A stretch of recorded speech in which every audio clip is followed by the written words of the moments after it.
Welcome, everyone. My name is Adam Marelli. I'm a cultural photographer based here in New York City. Just in case anyone isn't familiar with my work or is interested in it on the back end of the talk, if it goes well, this is where you can find me.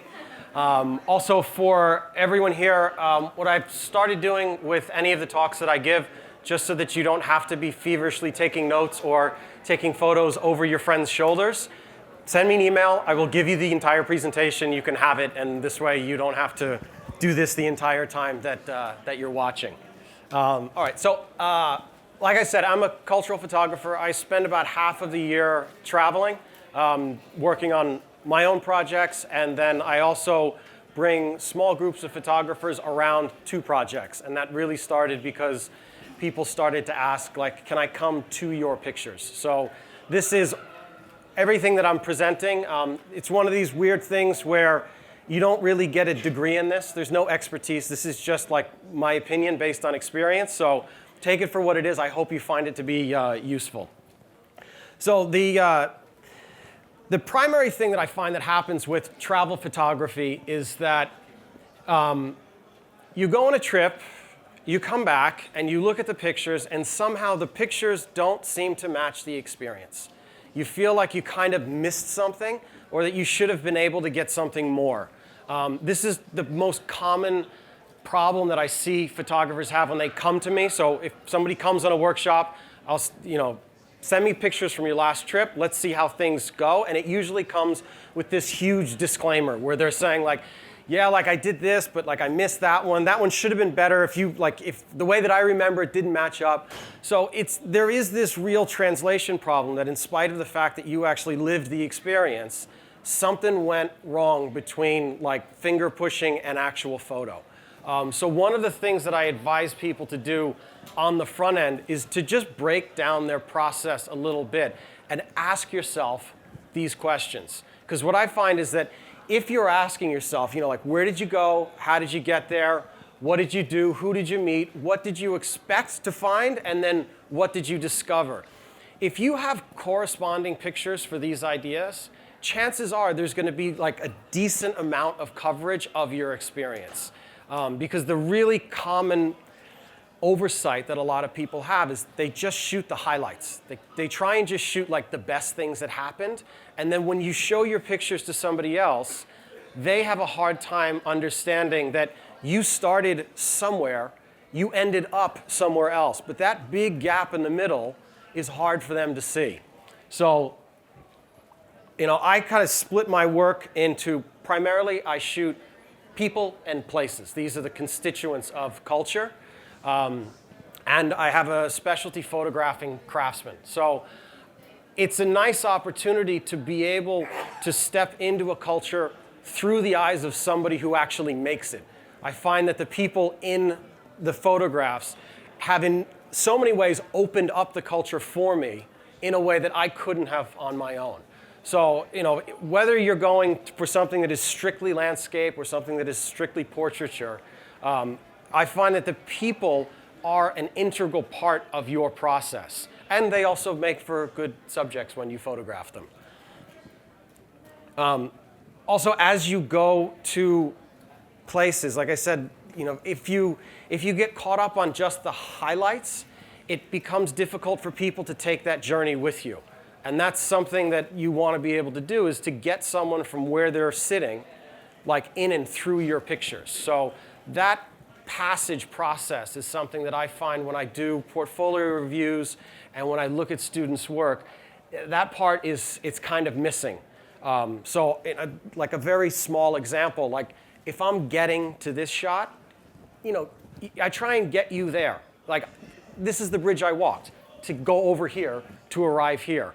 And it's like you want to just give yourself a little bit of a trajectory to be able to move from one spot to the other.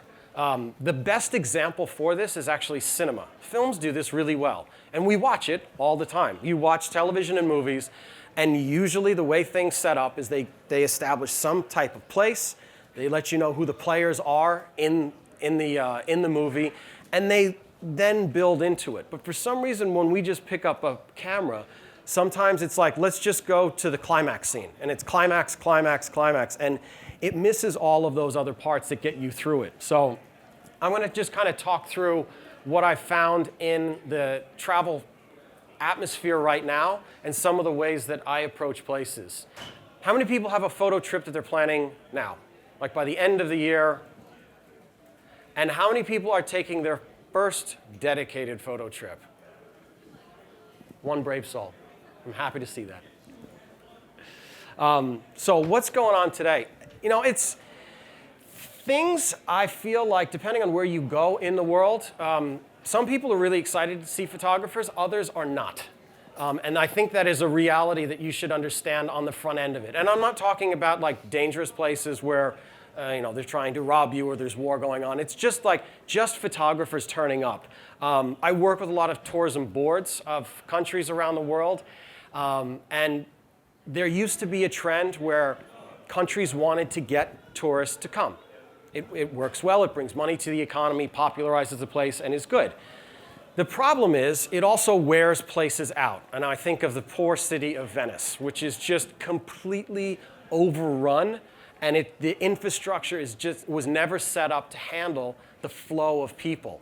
I heard this term, the Lord of the Rings effect, just recently, because apparently New Zealand is suffering from this. But there's been a huge spike since the Lord of the Rings films were done of people coming to see the locations. And it's good to understand that because you want to be able to have a local population that's cool with you being there. Because if they're not cool with it, it's going to make for a really tough trip. So it's just something to think about. It's something that is becoming more common where I'm starting to see tourism organizations and countries actually slightly pivot, and they want a different type of tourist. They actually want a tourist that doesn't come very quickly. They stay for a while, and they kind of adapt more to the lifestyle of the place, which is how I happen to try. I like traveling that way. I like other cultures, and I enjoy seeing how they exist. But that's a shift that I've noticed. The EU has changed some of its laws around privacy, and that affects street photography particularly. So what I usually say is if you have a legal question, ask a lawyer. Don't ask a photographer. I haven't run into huge problems yet, but it's just good to understand that there are certain countries like India where people are still excited for you to take their picture. And then there are other places where it's getting a little harder. And if you're just like snapping shots, like people can complain, and now they have like legitimate rights behind their complaining. This has also led to a bit of taxation, which this is kind of a plus and minus. On the one hand, you have to pay, which is no one's really excited to pay extra for things. But on the other side, the positive side of shooting fees in locations is that a lot of people don't want to pay them. So like I went to an institution in Venice just this past month, and the shooting fee is €1. It's not much, but it's amazing how many people won't pay it. So it actually makes your shooting experience better because there's not a crowd of people like when I went to the Louvre a few years ago, and there was a guy walking down taking a picture of every single painting the entire time through. I mean, someone sent him on an assignment and probably didn't tell him that like, the postcards are in the bookshop. You can buy all these. They've already done that. So it's just something to kind of take into account. And then there are other situations where you might find in your travels that there's no photography allowed. And that's usually at the outset. I've been amazed at how many places have no photography, but if you email them in advance, explain to them what you're doing, give them some samples of work, all of a sudden, somehow you're allowed to do it. So that, like, a lot of the places that will say, like, no photography, there's like a bunch of fine print that you want to be able to get into because you might actually be able to shoot. This is just to keep your everyday tourist from taking pictures of it. So that's like the climate that I think we want to think about when we go into it. And you know, if you're going to take a photo trip, if you're going to take a dedicated, like I'm going to take photographs, I'm sort of the mind that you should find something unique. It should be distinct to you and your experience. I find it very strange, the whole like, this sort of aim to do bucket list shooting, I find that this is the equivalent of going like a bunch of first dates. They're all really bad. Like most people don't make a very good first impression, and most places also don't photograph best the first time I met them. As I went back and I met them over and over and over again, things really started to open up and it changed. So it's just it's a suggestion not to get so inundated with the trend of where photography is telling you to photograph. Because right now, like big places, Iceland's a big place, Cuba's a big place, Myanmar's a big place. And the consequence of that is that there's going to be 1,000 of your other closest friends doing exactly the same thing, making exactly the same shot. So, I'd say push out into places a little bit further. A lot of the work that I do in Italy, I'm amazed at once you leave the major cities in a place, the tourist fall off is like catastrophic. It's huge. There's nobody there. They're like the whole idea that like the whole world is discovered. I mean, I'm just floored by the places that I've been to where there's nothing. There's absolutely nobody here. I mean, this town here, Krakow, is an abandoned city down in southern Italy, and the city's actually fenced off. You can't get in there without permission. But to go into an Italian city and we were the only photographers. Actually, we were the only people. There was a donkey and 2 cats. But it was just us. So I think if you push a little further into places, you'll really reap the rewards of it. When you travel, you don't have to photograph every single second. Going on a trip for 1 week and coming back with 50,000 photographs, something has gone horribly wrong. You would like to pace yourself. I mean, even God took a day off. I mean, you will not extract any more from an experience photographing it to death. You'll probably just be tired. So it's like, try and pace yourself. Film used to do this for photographers. It was easy because you couldn't really shoot at night, at least not with any fluidity. But now, like, one thing I find with people who are traveling with me is like some of them, like I had a guy, I remember he came from Australia to Venice, and he photographed the entire time through. And by the end of the week, like, he was shot. He was totally exhausted because he had just over-photographed. So it's like, as you go through things, just remember to experience it while photographing it. Don't live the entire time with the camera up to your face. When I talk about first impressions, I don't know how many people, if they go on a job interview, just feel like they are amazing. They're like an amazing interviewer. First impressions are their thing. 0. I think if cities could talk, they'd say the same thing. I think a lot of cities and places around the world, they warm up to you over time. So give yourself more than a first impression. When I hear itineraries of people traveling and they say like, oh, I'm going to Naples, Rome, Florence, Venice, and I'm going to fly out through Milan. I say like, oh, great. How long are you going for? Like 3 months? And they're like, no, 10 days. I mean, you're going to turn up, you're going to take a picture of the Pantheon, back on the bus and over. Like, there's no way to really do it. And oftentimes photographers will ask me, they'll be like, how come I can't get better pictures? And I'm like, it's just a time thing.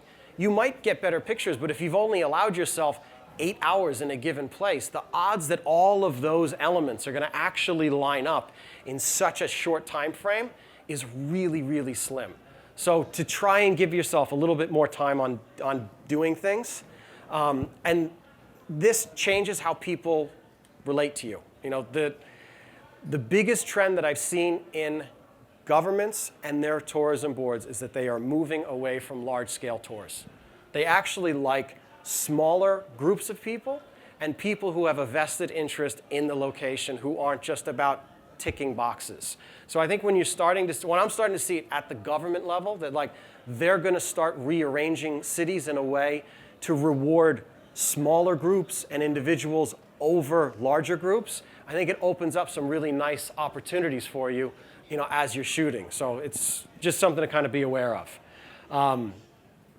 So how I actually approach things. This is sort of like the logistical end of things. I don't carry a lot of equipment. I generally travel with 1 camera body and 3 lenses. And most people think that's insane. They like, you don't have a backup body. Like, there's not like, what do you do? Like, how much stuff do you actually bring? you may own a lot of camera equipment. Do not bring all of it traveling. And there's a few reasons. First, camera equipment I find it's heavy. It's like dead weight. It's the easiest way to get yanked into airport inspections because customs and security, like when they open a bag that's filled with camera gear, they have a special room for you. They want to check it out and know what you're doing. I don't think when I travel, I probably don't look like a professional. I'm not carrying credentials. I've got a camera body slipped into a bag. Half the time it's disassembled. I don't have the camera set up because it is a lot easier to do. It's also less stuff to keep track of while you're away. And then when you get out to actually shooting, like this, I carry everything in a bag that big. Actually, I have that bag. It's that exact bag. And that carries everything. If it doesn't fit in there, I'm not taking it. I will occasionally put a small tripod on it, but that's about it. Because lugging around camera gear all day, there is no better way to kill your creative juices than doubling as a Sherpa while you're shooting. It doesn't work. So really try to distill down what you use to its essentials. I think of it I usually go with a 35, a 50 millimeter, and a 90 millimeter lens. And it's something wide, something in the middle, and something for portraits and details. I've never come back from a trip with only 3 lenses and thought I missed it. I totally missed it. I couldn't get everything I needed with just that. So your configuration might be different, but try not to weigh yourself down with gear on the front end. The backup bit. So this was something that I started doing a few years ago. How many people maintain a close relationship with a specific camera shop? Someone who you have their, you know their name. Yeah? So I do a lot of work with Leica, and a handful of the Leica boutiques I know well, and I've gotten to know them just working together over the years. But what I will do is we were having a conversation one time with one of the owners of one of the shops, and he was like, I could just FedEx you a body. If you're gone for 3 weeks and your body dies, I'll get you a body in a day and a half. And to me, it's all right, day and a half lost, probably 3 weeks gone, but I don't have to carry an extra body the entire time, and it's just like a rental body. It's totally fine.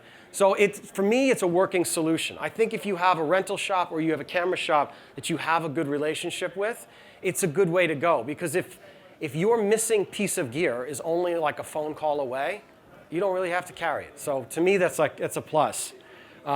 If you don't have business cards, this is one of these things, make something. Just make it up, even if you're not a professional photographer. Make something so someone can find you. It presents a level of accountability, I think, when you go into a place and you say, this is me. There's my contact info, you can find me. And I find that people really respond well to that.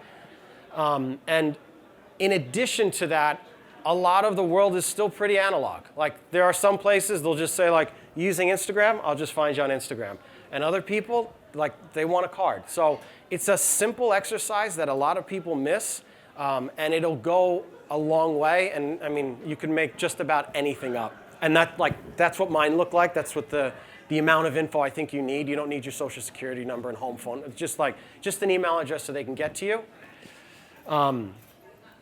Dressing. This is sort of a weird one for the photo world. It's not a fashion conference, but spending time in different places around the world. I don't walk around in a kimono in Japan. I'm not talking about blending in at that level, but you don't want to look like you're on an expedition in a city.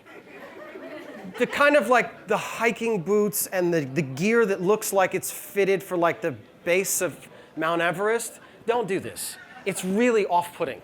People feel like you're spelunking in their home. It's really you'd like to kind of enter into a place and not really raise an eyebrow. So how you dress, comfortably, yes, but you just want to be able to kind of blend in a little better and adapt to the places that you're working with.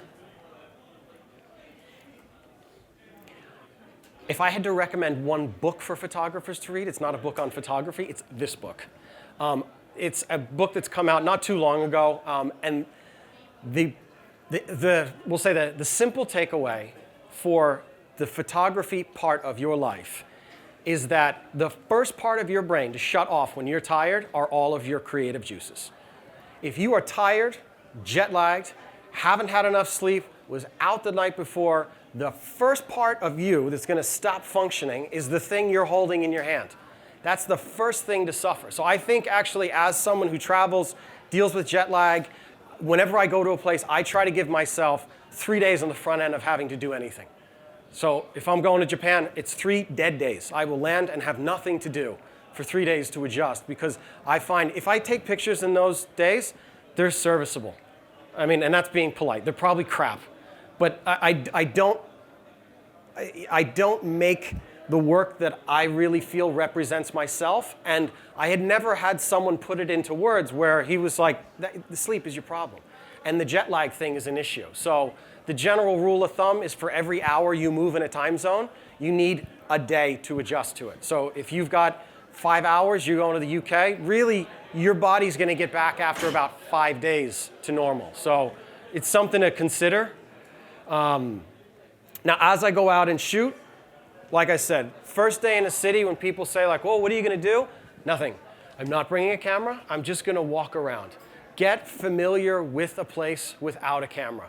It has a double advantage in that if you don't have a camera, your urge to shoot kind of builds up. You get like more excited to do it. You start eyeing places. Things are like a hungry person in a supermarket is dangerous because they want everything. And that's kind of what you want to do with your shooting. And by not having that camera on the first day when you're out and about, I find it has a positive impact over the course of the entire trip. When you get to a specific place as you're walking around without your camera, one thing that I've found is that most places have like a morning side and an evening side. Like a city's got like, it's got a plus side and a not so good side. You know, Manhattan, generally like your east side shots in the morning are gonna have a lot more punch than they would on the west side because of the orientation of the city. It's not always exactly an east-west orientation. It changes per city, but as you're walking around, what I try to do is I try and figure out like, what's the morning side of the city? And what's the evening side of the city? This way, I'm not on the wrong side of the city at the wrong time. So that's something like, I'll give you an example here. Slightly different lenses, but this is all the same walkway. That's in the early evening. That's like 7 p.m., like on our way to dinner. It's dead flat. It doesn't work. That's the morning, and that's before the sun is come up. So it's like, that shot will never work. If you are over on that side of the city, that's in Matera in southern Italy, if you are there from 12 o'clock in the middle of the day till 8 o'clock at night, it looks horrendous. It doesn't work. And there's nothing you can do about it. As I look through students' work, they will often say like, you know, why didn't I get the shot? And a lot of it is like, the shot's fine. You're just there at the wrong time of day. So you want to get a sense for the city. And I find the easiest way to sort of divide it is like, you got a morning side and an evening side. And just get yourself onto the right side of the equation on the front end before you do any shooting. When it comes to dealing with places with mixed light, I find that there are two configurations. Mixed light, where you've got like some sort of artificial light, right? Something like this, up against a early morning sky, or something like that, which is strictly artificial. This is always going to work before the sun is up or just after it's down. And you can just know that. And this way, if you find a place that is compelling to you, you just think like, all right, I gotta be there at 8:30 p.m. Like that's gonna be the shot. I don't have to race around all day. I don't need to exhaust myself. I know like looking at that shot's gonna work at 5 a.m. and it's gonna work again at 8:30 p.m. And this way, the rest of the day you can have free. You don't have to do anything else. You don't even have to shoot. You can just enjoy the place. For other places that have artificial light, the plus side of it is you can shoot them in the middle of the day. It gives you something to shoot in the dead hours. Like from 9 to 5, when everybody goes to work and the light's usually pretty strong, it's a good time to shoot things with mixed light. So as you're planning out like an itinerary, you want to get yourself to the places you have to be, which are natural light dependent. And for the ones that you don't, you can put those more into the middle of the day, which is how I tend to break them up. When you have things smack in the middle of the day, this is in Orvieto, and it's from the bottom of a well looking up. It doesn't photograph early. It's too dark. It's just dark on dark on dark. It actually needs daylight in order for you to be able to get to it.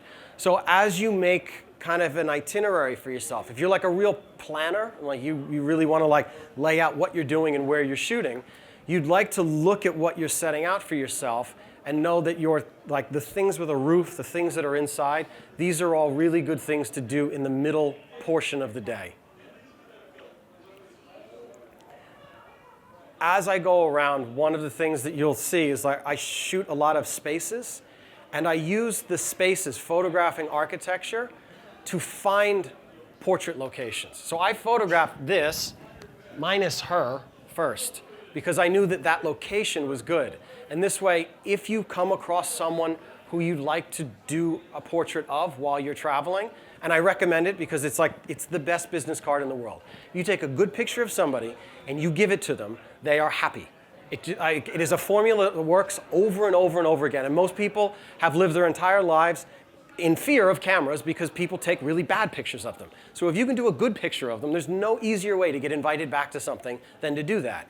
But in order to do it, they say like, yeah, sure, where do you want me to stand? And like this is the part where if you've come to an understanding of the space that you're in, you can have a plan for where you want to put them. What you don't want to do is have them say like, okay, take my picture now, and you're like scrambling to try and find a spot. So as I travel, I like mental mark locations around cities where I'm like, that's good, that's good, that's good picture light. And it's something that you will probably take advantage of, but only if you're looking for it. Does that make sense? So the what ifs. When you travel, it's kind of hard to get a sense of a place if you don't know the place. If you've not been there, you don't really know what to do.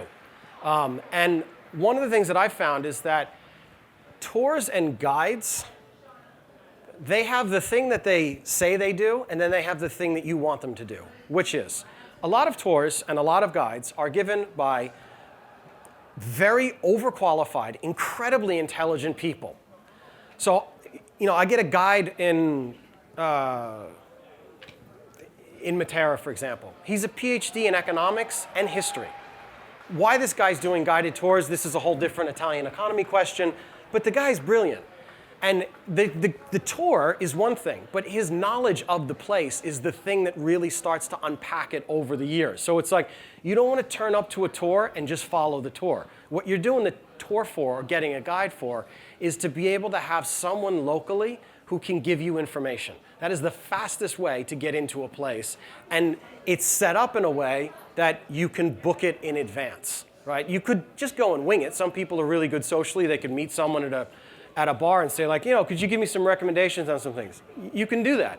It requires a bit of a social fluency. You actually have to be able to do that. This you can just arrange, and it works really well.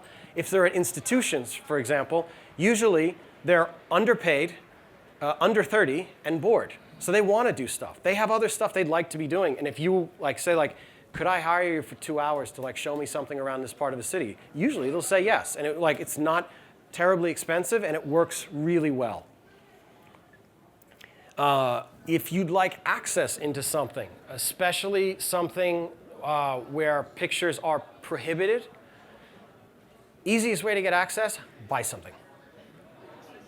If somebody makes something and you buy it, all of a sudden, you're now a client. You are someone of interest. If you walk into a shop and the shop has no photographs, that's just for people who aren't buying stuff. If you buy stuff, they don't care. In fact, they're happy. So if you want to do something, one of the things that I try to do in places is I try to buy things from local producers because I spend a lot of time photographing craftsmen. And the amount of resources that are available to you if you just pop your head into something are like this. The second that you buy something, all of a sudden it's is there anything else I can get you?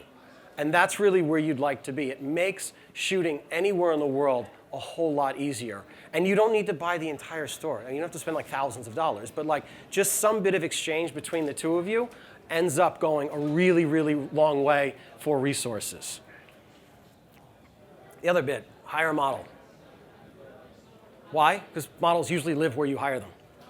Like Bea, for example, I met her in Florence 5 years ago. We're still friends. I see her every time we go.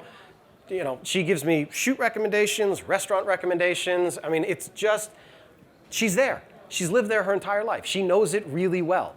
Hiring a model you can do on Model Mayhem. You can find models in just about every country on the planet, and you can arrange for a shoot with somebody. And from that, all of a sudden, now you have a local person who also kind of understands photography. Like a model's like a little closer to what you're usually looking for because they get that relationship between location and picture. So I find it like it is actually a really easy way to navigate that landscape. The other bit is that if you're gonna shoot in a place, particularly a place that you have to write to in advance, send them work.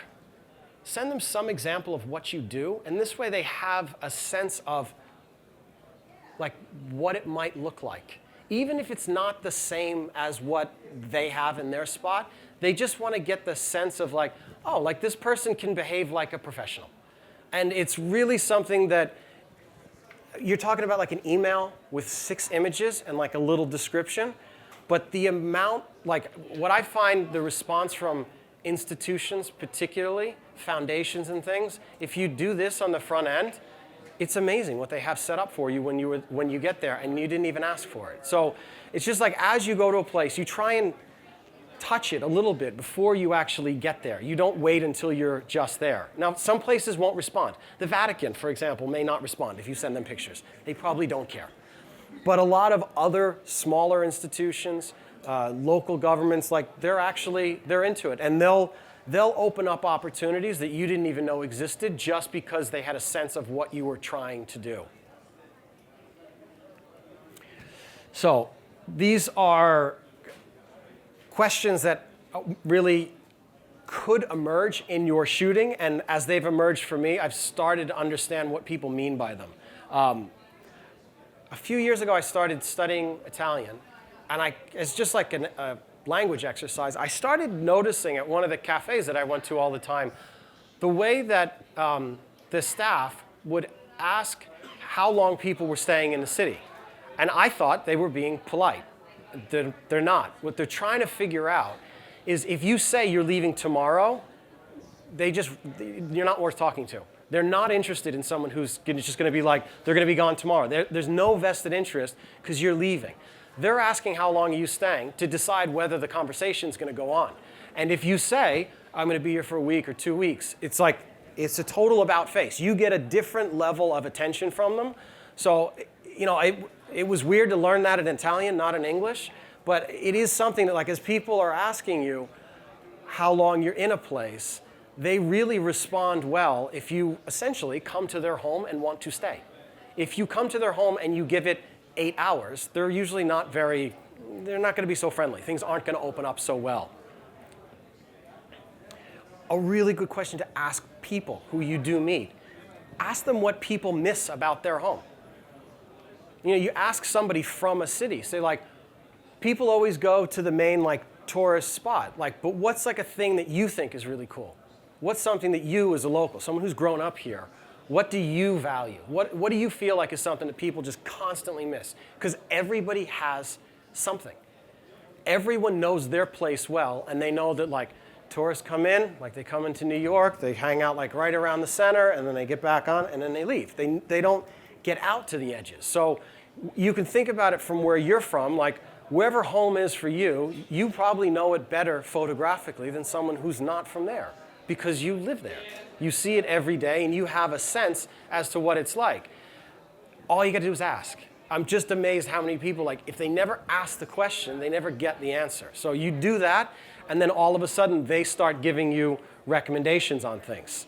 You know, one of the guides, he took us, these are caves that exist on the other side of the city, and we asked him, we were like, what's your favorite spot? So he took us to this spot, and he really liked the way the landscape was like almost like an ocean that just continued right into the city itself, and would have never gone there had we not asked him what he thought of it. So that's like, it's really like, I think a lot of people would love travel photography and cultural photography advice to be about like what to do with the camera.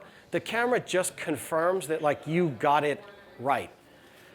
All of the other things, they're all just people skills. It's being able to interact with a place and figure out a way to like get into the fibers of the place so that you're not inside the little glass tourist box that a lot of people just exist in, and the box just gets moved from one city to the other, and like you just never really get out of it.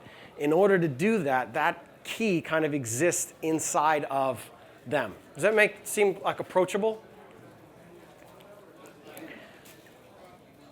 The last question that I ask students as they've gone to places, and I've never actually gotten someone who's done this on the front end, is when you take pictures of somebody somewhere, what can your pictures do for them? It's amazing. Everyone needs pictures. Everyone. I mean, whether they're doing like a profile picture on a social media page or they run a business, I mean, anything. Everybody needs pictures. And the amount of pictures that get made in places that never stay there. Picture gets made, it goes onto the little disc inside the camera, goes back somewhere else, sits on a hard drive, and never actually takes on a life because it was never given back to that place. So wherever I travel in the world, when I photograph a place and I photograph someone, I give them a business card and I will offer to give them a picture. I'll say like, if I take pictures in your shop, like, I'll send you all the pictures, free. They're like, I don't care about royalties. I may be on a billboard somewhere in Malaysia. I have no idea. I don't care. It's not a loss. But the amount of people who like don't follow up on these things and who don't give anything back to the environment that they're in, like you don't have to give charity. It's like it's not, you don't have to like give an organ when you go to visit a place. But if you're going to make a pile of pictures, the response that you'll get from bringing them back, whether you send digital pictures or when I go back to places, I'll bring prints to certain people. And like, it goes for miles. It's amazing. All you have to do is like a little box, like I've given big prints. I've like, had 40-inch prints that I've given to people. I don't do that regularly. Usually it's something that fits into a suitcase and you present them with that. The amount of opportunities for shooting additional locations that I had no access to, that I had never even heard of, all came from those types of arrangements. So it's a nice way. I think there is a bit of travel karma, and it makes your life and their life a bit better in that interaction. Because that's our goal. The goal of your next photo trip is to be invited back. It's not like you don't want to go in, smash all the windows, and nobody wants you there again. Not a good way to go about traveling in the world. It's something that, I look at the first trip to anywhere always as like the test to see if I want to go back there and if the place really, if there's like a response between the two of us. And that it's kind of essential because I've found that for the most part, the best pictures I've taken of places were never on the first trip. It was always on the subsequent trips. So, thank you so much. I hope to see some of you guys tomorrow. Thank you.